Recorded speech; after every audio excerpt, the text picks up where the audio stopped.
Halo dulur, agar Mimin lebih semangat lagi, jangan lupa like video ini dulu no. Mata Kaiser tertuju pada tembakan penentu. Masa depan ditentukan di momen penuh ketegangan ini. Komentator berteriak, "Baiklah, ini kesempatan tendangan bebas untuk Bastard Munchen. Sang penendang adalah Kaiser baru, Michael Kaiser." Sebelum mengeksekusi tendangan bebasnya, Kaiser memanggil Noah dan bertanya, "Hei master menyebalkan, kau benar-benar ikut Neo Egois Liga hanya untuk membantuku berevolusi?" Noah menjawab, "Ya benar." Kaiser bertanya kembali, "Dan kau membimbing Yoichi hanya untuk memacuku?" "Tentu saja," jawab Noah. Kaiser melontarkan pertanyaan kembali, "Semua itu hanya untuk menciptakan rival yang bisa membuatmu naik lebih tinggi. Kau hanya memikirkan dirimu sendiri ya?" Komentar yang payah, apa itu yang dilakukan oleh yang terbaik di dunia?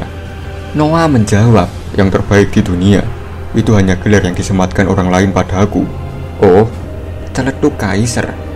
Noah menjelaskan pada Kaiser bahwa apa yang ia lakukan selama ini hanyalah upaya untuk mengekspresikan gaya hidup seorang striker dengan sempurna dan secara naluriah.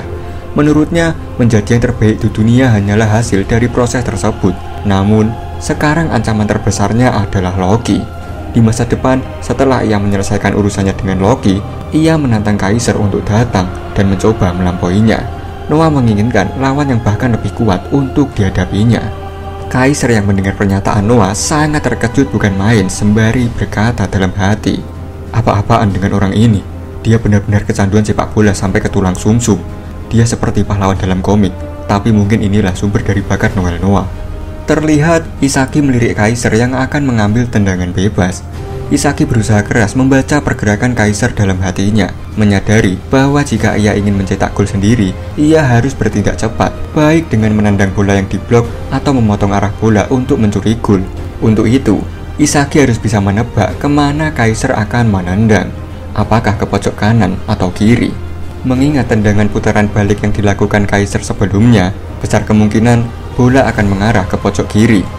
Namun Isaki juga tidak bisa mengabaikan kemungkinan bahwa Kaiser hanya berpura-pura dan justru mengincar pojok kanan. Menyadari bahwa ia tak punya cukup waktu untuk bereaksi setelah tendangan dilepaskan, Isaki menyimpulkan bahwa satu-satunya cara adalah bertaruh pada salah satu sisi dan langsung berlari ke sana. Di sini Isaki terlibat dalam pertarungan mental intens melawan Kaiser, di mana setiap keputusan bisa menjadi penentu. Menatap gawang, Kaiser berkata dalam hati, "Aku tidak akan menjalani hidup sesuai keinginan Noah. Mungkin dia ingin aku menjadi rival sekaligus rekan setimnya di Bastard Munchen, tapi aku tidak akan mengikuti alur cerita itu. Aku akan menulis cerita baru untuk diriku sendiri." Kaiser memejamkan matanya dan menarik nafas panjang, lalu melanjutkan pikirannya. "Akhirnya aku merasakan zero state-ku. Aku hanya bisa hidup dengan menyakiti orang lain.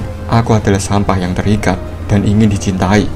Baiklah, Michael, rindukan cinta dan kuasakan tendangan ini dengan kebencian." Kaiser perlahan mulai melangkah, bersiap untuk menendang. Para pemain PSG yang melihatnya mulai waspada.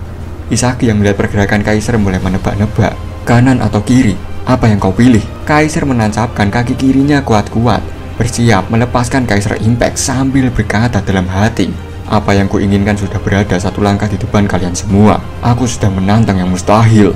Duar! Tendangan Kaiser meluncur tajam, menukik melewati pagar betis dan mengarah ke pojok kiri atas gawang. Isaki tampak bisa memprediksi arah tendangan Kaiser dengan tepat. Melihat tendangan itu sesuai prediksinya, dia berkata dalam hati, "Itu dia, menendang ke kiri. Penjaga gawang juga membacanya. Tapi kalau dia menangkisnya, aku bisa memanfaatkan bola pantulannya dan mencetak gol. Aku bisa melakukannya. Tugan direct." Tapi siapa sangka, prediksi Isaki ternyata salah total. Ternyata bola berbelok tajam ke kanan. Bahkan semua pemain tidak ada yang mengira bahwa bola akan berbelok tajam ke arah itu. Isaki yang menyadari hal tersebut berkata dalam hati, "Hah? Ini belokan yang lebih tajam dari sebelumnya? Seriusan? Dia berpura-pura mengincar pojok kiri, tapi ternyata tujuannya ke kanan. Sial, dia mengecohku." Di saat yang bersamaan, Loki yang melihat bola mengancam gawang langsung melesat layaknya roket menuju lini pertahanan. Isaki yang terkejut melihat itu berkata dalam hati, "Loki? Hah? Dia bergerak setelah melihatnya?" Tunggu, tidak mungkin. Kecepatan seperti itu tidak manusiawi. Dengan kecepatan yang tidak masuk akal, Loki melompat ke udara dan berhasil menghalau tendangan Kaiser Impact. Isagi dan Kaiser sangat terkejut melihat apa yang terjadi. Isagi yang menyaksikan sesuatu di luar nalar berkata dalam hati, semua logika yang telah kukumpulkan tidak bisa menjelaskan ini. Penyimpanan ekstrim seperti dia adalah apa yang disebut dunia sebagai jenius. Loki yang baru saja mendarat di sana menatap Kaiser sembari berkata dalam hati, Kaiser Impact, itu lambat sekali. Melihat aksi spektakuler dari Loki, komentator berteriak dengan penuh antusias. Anak ajaib yang berlari secepat dewa. Loki baru saja menghentikan Kaiser Impact dengan kecepatan yang luar biasa di luar kemampuan manusia. Kaiser yang melihat tendangannya dihentikan dengan mudah oleh Loki terlihat sangat murka. Di sisi lain, Isagi terpana menyaksikan aksi Loki yang luar biasa itu. Bola yang melayang di udara berhasil diamankan oleh Karasu yang kemudian mengoper bola dengan sundulan ke arah Zantetsu. Zantetsu menerima operan Karasu dengan baik dan segera melesat secepat kilat untuk melakukan serangan balik. Raichi Danes terlihat kesulitan mengikuti kecepatan dribbling Zantetsu, tak mampu menghentikannya. Dengan nada penuh kekhawatiran, Raichi berteriak, jangan gegabah dasar bodoh, tahan waktu. Zantetsu yang sudah berada di depan segera mengoper bola kepada Shido. Sementara itu, Isagi yang mengamati pergerakan bola terhanyut dalam pikirannya. Isagi mempertanyakan makna sejati dari seorang jenius.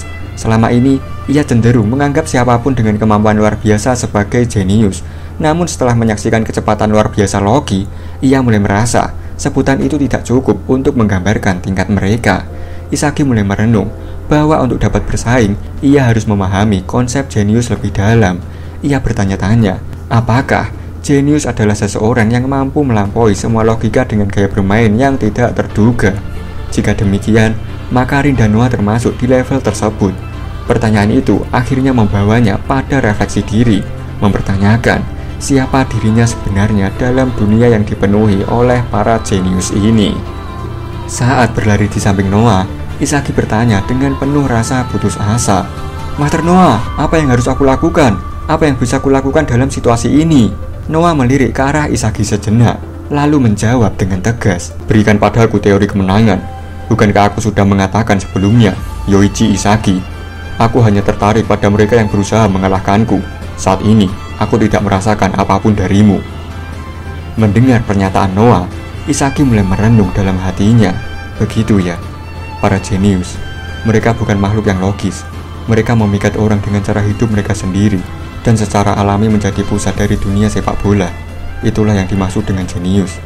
Kalau begitu, aku bukan jenius. Aku hanyalah seorang pembelajar yang berbakat. Isagi tampak kecewa setelah menyadari fakta yang baru saja ia temukan tentang dirinya.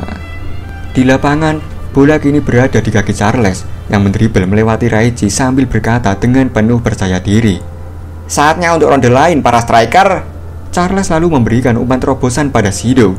Shido yang melihat operan itu tersenyum lebar sembari berkata, bagus Charboy. Namun Kaiser telah membaca arah umpan Charles dan segera membatasi pergerakan Shido. Di saat yang tak terduga, Rin muncul dan berlari mencuri umpan terobosan dari Charles. Rin sambil menatap Shido berkata dengan dingin, jalur ini milikku dan si pembangkang. Merasa kesal, Shido merespon, jangan ganggu aku Rin. Rin kembali menggila dengan bola di kakinya, membuat para pemain Bastard Munchen kewalahan menghadapinya. Hiyori dan Mensa segera melakukan pressing ketat pada Rin, sementara Igaguri datang untuk membantu menutup pergerakannya. Igaguri muncul dan berkata dengan nada penuh percaya diri, tidak ada jalan, Hail the Tree Treasure. Remu sudah rusak bocah lidah panjang. Melihat kemunculan Igaguri di depannya, Rin merasa sangat kesal dan langsung mendorong tubuhnya dengan keras, membuat Igarashi jatuh tergeletak di lapangan. Wasit meniup peluit dan mengumumkan dengan suara lantang, Gurimu Igarashi terjatuh lagi, dan tackle itu membuat Rin Itoshi mendapat pelanggaran lagi, bola untuk Bastard Munchen. Rin tampak kesal mendengar keputusan wasit, sementara Igaguri dengan strategi liciknya terlihat sangat gembira atas keberhasilannya. Raichi yang menyaksikan aksi Igaguri pun berteriak penuh semangat, wah, bagus sekali Igarashi! Di tengah lapangan, Isagi Yoichi tampak termenung, menundukkan kepalanya dalam kebingungan dan berkata dalam hati, kalau yang bisa kulakukan hanyalah mengasah bakatku, apakah aku bisa berharap menang melawan para jenius? Ini cara bertarungku selama ini. Aku menggunakan mata dan otakku untuk membaca gerakan musuh dan melangkah lebih maju dari mereka. Aku sudah menang berkali-kali menggunakan logika. Jadi, aku ini bukan seorang yang istimewa. Siapapun bisa membayangkan hal-hal ini. Aku mengembangkan senjata tembakan langsung ini dengan usaha keras dan menjadikannya milikku. Selangkah demi selangkah, dan itu sudah cukup sampai sekarang. Aku berhasil bertahan dengan bakat rata-rata, tapi arena para striker terbaik dunia penuh dengan para jenius. Kemampuan fisik yang melampaui apapun yang pernah kubayangkan, impuls luar biasa untuk mencetak gol, filosofi yang tak terjangkau. Para pemain luar biasa ini memiliki hal-hal seperti itu secara alami. Jika ini adalah panggung yang hanya bisa ditempati oleh para jenius, aku akan lenyap di sini. Pada akhirnya, apa yang kulakukan semuanya bisa dijelaskan secara logis. Daya imajinasiku tidak cukup untuk bertahan menghadapi apa yang ada di depan. Aku ingin mengalahkan Rin. Aku ingin menjadi yang terbaik di dunia. Tapi, aku tidak bisa membayangkan diriku menang. Terlihat Isagi berkeringat deras di wajahnya. Bingung, memikirkan cara untuk melampaui kumpulan jenius yang tampak tidak masuk akal ini. Dari balik layar monitor penentu nasib, Ego Jinpachi mengamati ketidakberdayaan Isagi dengan tatapan tajam. Ia pun berbicara seolah-olah langsung kepada Isagi. Begitulah Yoichi Isagi. Tembok para jenius itu akan menjadi batu pijakanmu. Kebenaran dari bakat adalah bahwa ia benar-benar tidak logis. Namun hanya mereka yang telah mencapai tembok itu yang bisa menemukan jalan baru. Sekarang saatnya untuk mempelajari rumus evolusi. Yoichi Isagi. Ego tampak yakin bahwa momen ini adalah ujian penting bagi Isagi. Tantangan yang harus ia hadapi untuk mencapai tingkatan yang lebih tinggi. Ego menjelaskan tentang evolusi sebagai proses alamiah di mana makhluk hidup berkembang melalui mutasi genetik dan seleksi alam. Sebagai aturan umum, semua makhluk hidup terlahir setelah menerima setengah gen dari ibu dan ayah mereka. Namun terkadang terjadi kesalahan dalam penyalinan dan seorang anak terlahir dengan ciri yang tidak dimiliki oleh kedua orang tuanya. Contohnya, seperti postur tubuh yang sangat kecil, tinggi badan, kecepatan atau kepekaan perasaan. Dalam kebanyakan kasus, anak tersebut dikucilkan karena berbeda atau tidak mampu bersaing dengan yang lain, dan akhirnya dilenyapkan tanpa mewariskan gennya. Namun dalam kasus yang sangat langka, ciri itu ternyata menguntungkan dan cocok dengan lingkungannya. Gen itu tersebar melalui seleksi alam, dan ciri awalnya sebuah mutasi menjadi standar baru untuk spesies itu. Siklus genetik ini terus berulang hingga spesies asli menjadi makhluk yang sepenuhnya berbeda. Inilah yang disebut evolusi. Setelah mendengar penjelasan Ego, Anri nampak kagum dan berkata, "Wow, aku tak menyangka. Jadi pada dasarnya ini seperti bagaimana Pichu berubah menjadi Pikachu, kan?" Ego menjawab, "Anri-chan, orang dewasa yang berhenti belajar akan tersingkir oleh seleksi alam." Mendengar jawaban Ego, Anri malu sendiri dan berkata, "Benar, aku akan melakukannya dengan lebih baik. Tapi, apa hubungannya evolusi dengan sepak bola?" Ego menjawab, "Ya, ini hanya teori pribadiku tentang bakat. Tapi berbagai evolusi yang dilalui masyarakat manusia dan pada dasarnya sama dengan ini." Menurut Ego, manusia yang lahir dengan ciri atau kemampuan unik seringkali sulit dipahami dan menjalani hidup yang menantang. Namun mungkin ciri inilah yang dapat memicu evolusi. Perbedaan-perbedaan ini menghasilkan ekspresi tubuh dan pikiran yang khas, dan beberapa individu berhasil menyalurkan ekspresi tersebut ke dunia.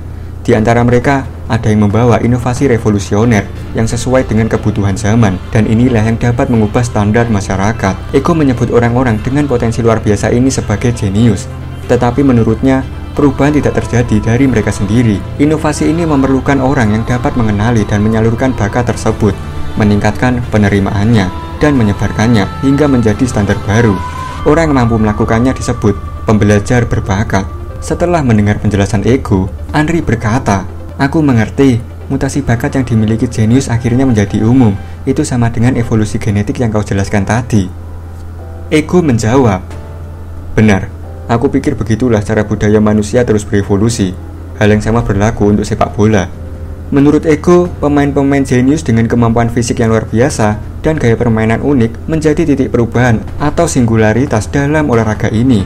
Pembelajar berbakat kemudian menganalisis para jenius ini, membentuk taktik baru atau menggunakan data untuk melawan mereka. Dengan pendekatan yang lebih logis dan inovatif, pembelajar berbakat mengembangkan permainan, sehingga sepak bola pun terus berevolusi. Pandangan Anri menjadi lebih terbuka setelah mendengar penjelasan Ego. Ia pun menanggapi, "Jadi itulah formula evolusi." Ego menatap layar monitor penentu nasib sembari berkata, "Ya, sekarang bukalah matamu Yoichi Isagi. Dunia tidak hanya berputar di sekitar jenius. Jenius dan pembelajar berbakat berbagi panggung yang sama. Dan pembelajar berbakat sepertimu memiliki jalan sendiri untuk menjadi yang terbaik di dunia." Nampak bola mati yang dieksekusi Igaguri diumpankan ke Noah. Melihat bola yang mulai bergerak, Isagi mulai mengikuti pergerakannya.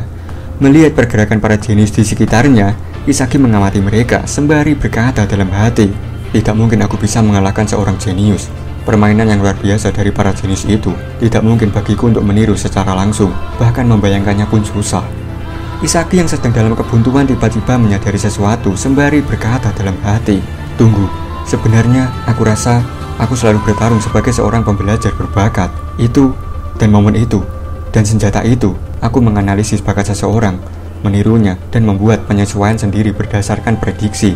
Aku sudah mencuri dari orang lain, dan masih hampir gagal. Aku tak punya keaslian yang cukup untuk menciptakan sesuatu dari nol. Aku seorang pembelajar berbakat kelas 2 sejati. Permainan ini hanya berputar di sekitar para jenius. Dunia menunggu gol super lainnya." Terlihat Noah yang dipressing oleh Rin mengumpan ke Kaiser. Lalu Kaiser yang dijaga ketat oleh Tokimitsu mengembalikan bolanya ke Noah. Melihat dirinya diabaikan oleh Noah dan Kaiser, Isagi berkata, "Tak ada yang akan memberikan bola pada pemain kelas 2 sepertiku. Aku harus merebutnya sendiri." Loki melesat seperti kilat di hadapannya. Dengan kecepatan yang terasa mustahil dikejar oleh pemain biasa, Isagi bisa merasakan jurang yang begitu dalam di antara mereka. Sebuah perbedaan yang menghancurkan keyakinannya. Hah? Tidak, ini di tingkat yang sepenuhnya berbeda. Aku tak punya kesempatan sedikit pun. Antara aku dan mereka terdapat sebuah tembok genetik, tembok bakat yang tak terlewati. Tuhan sungguh tak adil. Betapa tak adilnya kau, Tuhan sialan! Mendengar teriakan putus asa Kaiser, Isagi sangat terkejut. Isagi melirik Kaiser sembari berkata, "Kaiser, kenapa dia mengatakan apa yang aku pikirkan? Omong kosong, kau itu jenius seperti mereka kan? Berbeda denganku, kau bisa bertahan menghadapi para jenius lainnya. Tunggu dulu, jangan-jangan kau juga seorang pembelajar berbakat."